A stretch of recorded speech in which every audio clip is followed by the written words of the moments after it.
Shalom, peuple de Dieu. Nous vous saluons dans le nom de notre Seigneur Jésus-Christ. Nous sommes là pour parler de la part du Seigneur. Mais avant toute chose, j'aimerais que nous prions. Seigneur, nous remettons ces instants. Nous te prions de nous parler. Parle à celui qui suit cette vidéo maintenant, au travers des réseaux sociaux et dans différents autres lieux. Seigneur, je crois en la puissance de l'Évangile, que tu guérisses les malades, que les morts ressuscitent et que ta vie coule à flot, que des grâces multiples atteignent maintenant tous ceux qui reçoivent cette parole. Au nom de Jésus, je détruis tout plan du diable contre l'Évangile, contre ton message. Je marche sous toute puissance déployée contre ce message. Je chasse Satan loin de nous, au nom de Jésus. Père, dispose les oreilles, dispose les cœurs à pouvoir t'écouter et recevoir ta parole. Dans le nom de Jésus, nous avons prié. Amen. Nous bénissons le Seigneur. Le thème de notre intervention d'aujourd'hui, c'est une question. Que dis-tu de toi-même? Voilà le thème que nous avons choisi. Nous avons puisé ce thème dans Jean chapitre 1er, au verset 22. Mais nous pourrons commencer au verset 19. Nous lirons jusqu'au verset 23. Nous lisons la parole de Dieu dans le nom de Jésus. Voici le témoignage de Jean. Lorsque les Juifs envoyèrent de Jérusalem des sacrificateurs et des Lévites pour lui demander, « Toi, qui es-tu » Il déclara et ne le nia point. Il déclara qu'il n'était pas le Christ. Et ils lui demandèrent, « Quoi donc? Es-tu Élie » Et il dit, « Je ne le suis point. » « Es-tu le prophète » Et il répondit, « Non. » Ils lui dirent alors, « Qui es-tu » afin que nous donnions une réponse à ceux qui nous ont envoyés. Que dis-tu de toi-même? Moi, dit-il, je suis la voix de celui qui crie dans le désert. Aplanissez le chemin du Seigneur, comme a dit Ésaïe les prophètes. Nous lirons encore le verset 25. Ils lui firent encore cette question. Pourquoi donc baptises-tu si tu n'es pas le Christ, ni Élie, ni le prophète? Vous voyez des questions, nous en avons compté au total 3. Qui es-tu? Que dis-tu de toi-même? Et pourquoi? En d'autres termes, les sacrificateurs et les Lévites mettaient en présence deux histoires. Ils voulaient connaître l'identité de Jean-Baptiste et ils voulaient faire un rapport entre son identité et ce qu'il était en train de faire. Oh, bien-aimé, ton identité. Que dis-tu de toi-même?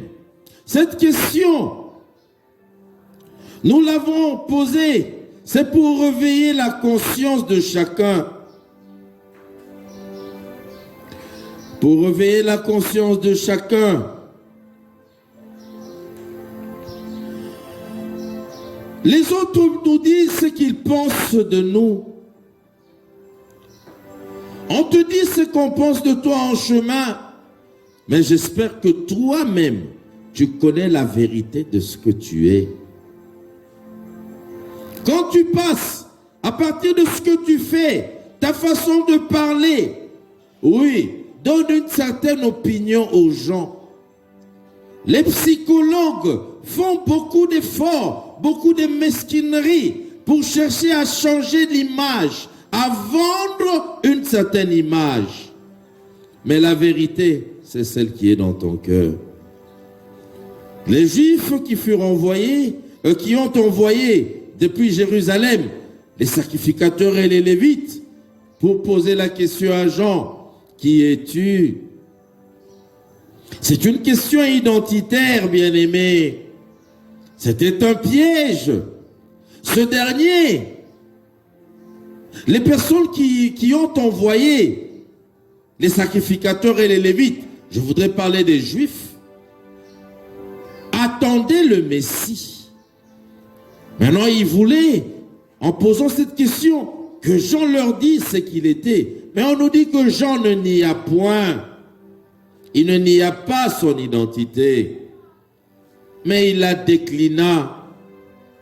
J'espère que toi qui me suis maintenant, dans certaines conditions, tu ne te fais pas passer pour une autre personne. Est-ce que tu as la même identité dans toutes les circonstances? Jésus ne nia pas son identité. Et Jean plutôt ne nia pas son identité. Il dit, je ne suis pas le Christ. Je ne suis pas Élie. Je ne suis pas le prophète.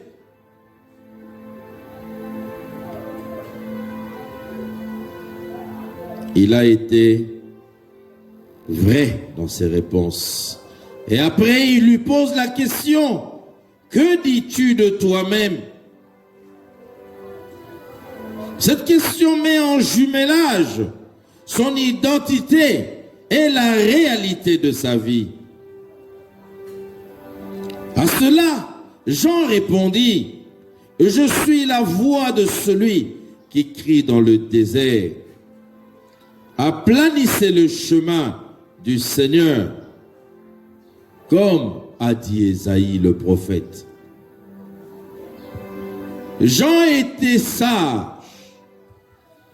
En partant de ce texte bien-aimé, nous allons, nous aussi, prendre ces deux questions qui feront les points, les répartitions de notre intervention d'aujourd'hui.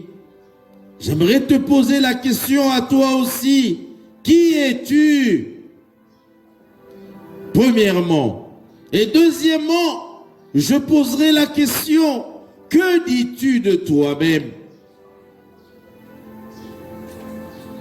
Bien-aimé,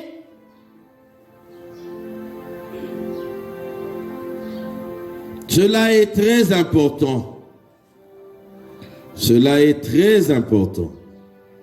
Notre première question, notre premier point, qui es-tu?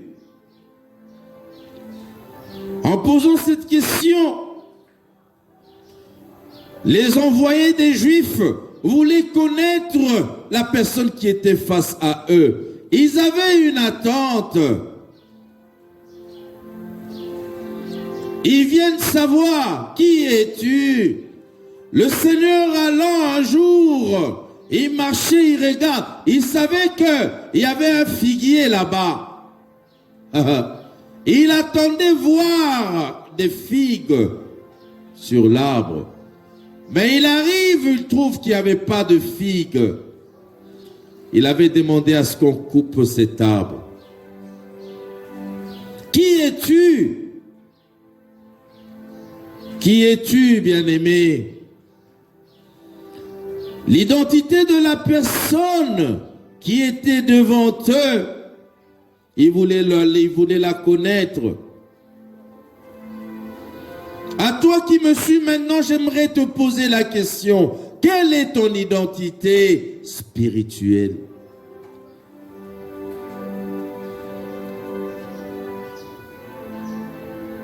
Quelle est ton identité spirituelle? As-tu déjà reçu Christ dans ta vie? Oui ou non? Si tu l'as déjà fait, gloire à Dieu. Si ce n'est pas le cas, tu dois donner ta vie à Jésus. Appartenir à l'identité de Christ, porter le nom de Christ, c'est salutaire. Qui es-tu? Qui es-tu? Vous savez, l'apôtre Paul, poursuivant les chrétiens, pendant qu'à l'époque, il n'était pas encore converti. Il était encore seul. Là, nous sommes dans Actes chapitre 9. Il fut frappé par une forte lumière. Il tomba par terre.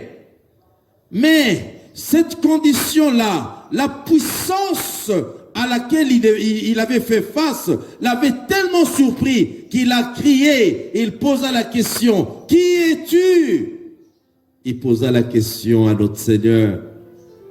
Le Seigneur avait répondu, « Je suis Jésus-Christ que tu persécutes. » Est-ce que toi aussi tu peux répondre à cette question? Qui es-tu? Nous voyons Jean-Baptiste avait répondu, « On te voit venir à l'église. On te voit servir à l'église. On te voit chanter peut-être à la chorale, intercéder, faire un service pour le Seigneur. Mais réellement, qui es-tu? Est-ce que tu as déjà fait une rencontre personnelle, une expérience personnelle avec Jésus? Sinon, c'est le moment pour toi de te repentir. Notre deuxième point, c'est encore une question. Que dis-tu de toi-même? Au fait, c'est ce qui fait la question du thème. Vous savez, Dieu a mis en tout homme qui vit la conscience. Elle vit en l'homme aussi longtemps que celui-ci a le souffle de vie en lui. Et celle-ci parle à chacun. Elle ne nous trompe jamais. Quand je te pose la question, que dis-tu de toi-même? Vu ta vie de tous les jours, qu'est-ce que tu dis de toi-même? Si Jésus revenait aujourd'hui, seras-tu enlevé? Seras-tu sauvé? Seras-tu sauvé? Si tu sens en toi que Dieu a quelque chose à redire sur ta vie, quand le Seigneur te regarde, tu entends en toi ta conscience, tu entends en toi la voix de l'Esprit t'interpeller sur quelque chose. Donc Dieu a quelque chose à redire. Dieu passe un stylo rouge à ce point-là. Ne minimise pas cela, mais réponds-toi. Change ton fusil d'épaule. Si tu l'avais pris à l'épaule gauche, mets-le de l'autre côté. Quel genre de chrétien es-tu? Excellent ou médiocre? Bien-aimé, j'aimerais te dire, vise l'excellence et Dieu te bénira. Tu verras ce que deviendra ta vie. Sois un chrétien qui ne touche pas au péché et qui ne permet pas au péché de le toucher. Bien-aimé, vous savez, quelquefois on se dit, oui, moi je me garde. Oui, tu es chez toi, tu refuses, tu es là, tu cherches le Seigneur. Tu dis, non, je n'irai pas dans des boîtes de nuit. Oui, moi je ne ferai pas ça. Oui, tu fais bien. Mais, quand l'ennemi voit que toi tu ne veux pas aller vers lui, lui il viendra vers toi. Mais en ce moment-là, quelle décision as-tu pris? Un chrétien excellent, c'est celui qui veille à tout point de vue. Il veille. Il ne va pas vers le péché. Et quand il voit le péché venir vers lui, soit il le chasse, soit il le fuit. Alléluia. Mais toi, quel genre de chrétien es-tu? Toi, tu es chrétien à 50%. Non, moi, je ne vais pas seulement vers le péché. Mais si ça vient vers moi, ah, c'est lui qui est venu vers moi. Pourquoi fais-tu ce que tu fais là? Ça correspond à ton identité? Tu te dis chrétien, mais regarde ta vie, bien-aimé. Pour conclure, j'aimerais dire ceci, bien-aimé. Par ce dialogue de Jean-Baptiste avec les sacrificateurs et les Lévites, nous voyons deux questions qui nous ont poussés à la réflexion. Celle de la première question était de dire qui es-tu, et que la deuxième, que dis-tu de toi-même? Il convient à ce que chacun de nous sache son identité, qu'il se répande s'il le faut, et après qu'il vise à vivre de manière excellente avec le Seigneur Jésus. En se séparant du péché, qu'il vienne vers toi, que tu aies la force de le rejeter, de fuir ces histoires-là. Et ainsi, tu pourras bien répondre à chaque instant à la question, que dis-tu de toi-même?